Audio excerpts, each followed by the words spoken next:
झेंझी टेसु का इतिहास। झेंझी और टेसु भारतीय लोक संस्कृति के दो महत्वपूर्ण पात्र हैं जो खासकर उत्तर प्रदेश, राजस्थान और मध्य प्रदेश जैसे राज्यों में प्रचलित हैं। ये दोनों पात्र शरद ऋतु में विशेष रूप से नवरात्रि और दशहरे के आसपास खेले जाने वाले खेल और गीतों में शामिल होते हैं। इनका इतिहास प्राचीन भारतीय लोक कथाओं और परंपराओं से जुड़ा हुआ है। झेंझी का परिचय। झेंझी एक मिट्टी की या लकड़ी की गुड़िया होती है जिसे गांव की लड़कियां सजाकर अपने सिर पर रखती हैं और समूह में गाते गुनगुनाते हुए झेंझी के गीत गाती हैं। ये गीत वर्षा ऋतु के अंत और शरद ऋतु की शुरुआत का स्वागत करने के लिए होते हैं।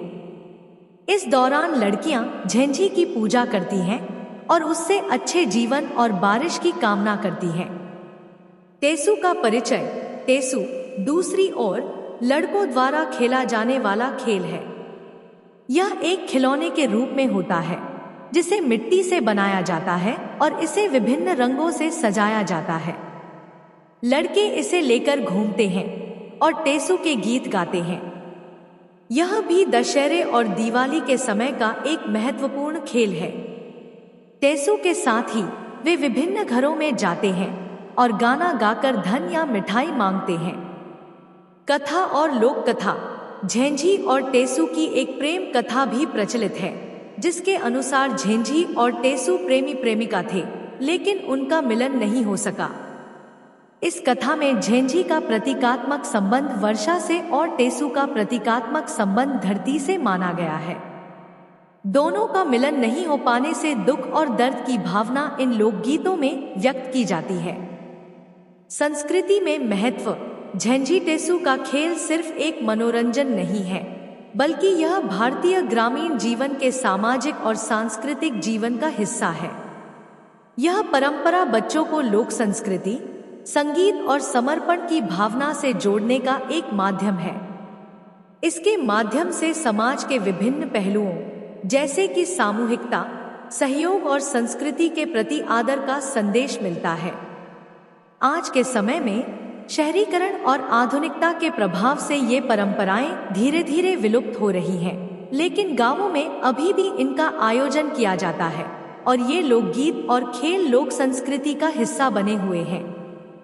झेंझी का परिचय। झेंझी एक मिट्टी या लकड़ी की गुड़िया होती है जिसे गांव की लड़कियां मिलकर बनाती और सजाती हैं। इसे विशेष रूप से नवरात्रि के समय पूजा की जाती है। झेंझी को सजाकर सिर पर रखकर लड़कियां गांव की गलियों में घूमती हैं और समूह में झेंझी के गीत गाती हैं। यह परंपरा उत्तर प्रदेश, राजस्थान, मध्य प्रदेश और बिहार जैसे राज्यों में विशेष रूप से प्रचलित है। सजावट और निर्माण।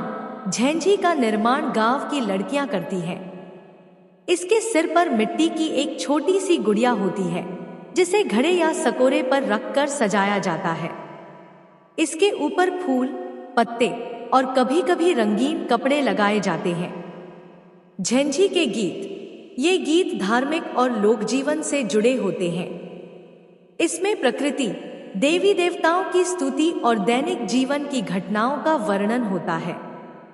झेंझी के गीतों में अक्सर वर्षा की कामना, सुख समृद्धि की इच्छा और भगवान से आशीर्वाद की प्रार्थना की जाती है। समूह का महत्व।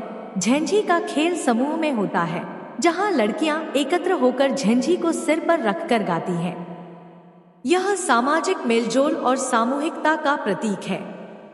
इसके माध्यम से लड़कियां एक दूसरे के साथ अपने संबंध मजबूत करती हैं और साथ ही अपने लोकगीतों और परंपराओं का संरक्षण करती हैं। टेसु का परिचय। टेसु का संबंध लड़कों से होता है। यह भी नवरात्रि के आसपास का ही एक खेल है जिसमें लड़के मिट्टी से एक विशेष प्रकार का खिलौना तैयार करते हैं जिसे टेसु कहते हैं। टेसु को रंगीन कपड़ों से सजाया जाता है और इसे पूजा के बाद गांव में घूम घूम कर गीत गाते हुए धन और मिठाई मांगी जाती है। टेसु की बनावट। टेसु एक छोटे से योद्धा या राजा के रूप में होता है जिसे लड़के एक लाठी या लकड़ी के सहारे सजाते हैं। इसे रंग बिरंगे कपड़ों से लपेटा जाता है और कभी कभी इसके हाथों में कागज या कपड़े की तलवार भी लगाई जाती है। टेसु के गीत। टेसु के गीतों में वीरता, राजा महाराजाओं की कथाएं और जीवन के संघर्ष का वर्णन होता है।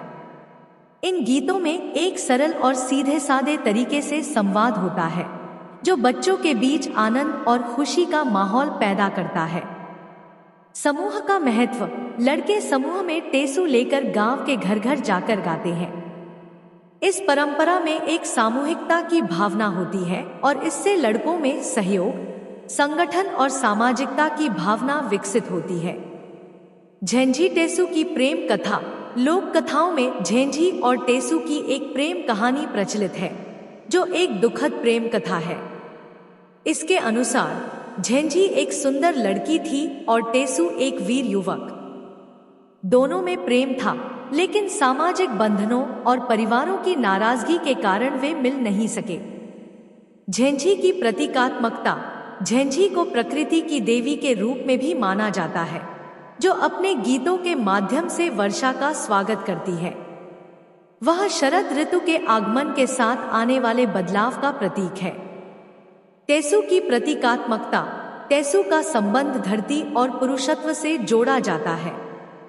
उसकी यात्रा और लोकगीतों के माध्यम से समाज में वीरता और संघर्ष का संदेश मिलता है। कथा का दुखांत। यह कथा उस दर्द और विछोह को दर्शाती है जो झेंझी और टेसु के मिलन न होने के कारण हुआ। इसी कारण लड़कियां झेंझी के गीतों में और लड़के टेसु के गीतों में उनकी वेदना का उल्लेख करते हैं। यह लोकगीत प्रेम, विछोह और सामाजिक बंधनों की गहरी समझ को प्रदर्शित करते हैं। संस्कृति में महत्व। लोक संस्कृति का संरक्षण। झेंझी टेसु का खेल केवल मनोरंजन के लिए नहीं है, बल्कि यह भारतीय लोक संस्कृति और पारंपरिक ज्ञान का वाहक है। इसके माध्यम से बच्चे अपनी संस्कृति, इतिहास और परंपराओं से जुड़ते हैं। सामाजिक एकजुटता। इन खेलों में सामूहिकता की भावना होती है जो बच्चों को मिलकर कार्य करने और एक दूसरे के साथ सहानुभूति रखने की शिक्षा देती है। यह ग्रामीण जीवन में सामाजिक एकता और सहयोग का प्रतीक है। आध्यात्मिकता और भक्ति। झेंझी और टेसु की पूजा से जुड़े गीतों और खेलों में धार्मिक भावना भी है जो बच्चों और युवाओं को उनकी संस्कृति और परंपरा की गहराइयों से जोड़ती है। वर्तमान स्थिति। आज के समय में शहरीकरण और आधुनिकता के प्रभाव से ये पारंपरिक खेल और गतिविधियां धीरे धीरे विलुप्त हो रही हैं। हालांकि ग्रामीण इलाकों में यह परंपरा अब भी जीवित है और लोग इसे अपने त्योहारों और विशेष अवसरों पर मनाते हैं। इसके संरक्षण के लिए कई जगहों पर स्थानीय समाज और सांस्कृतिक संगठन प्रयासरत हैं ताकि झेंझी टेसु जैसे पारंपरिक खेल और उनकी लोक कथाएं आने वाली पीढ़ियों तक पहुंच सकें।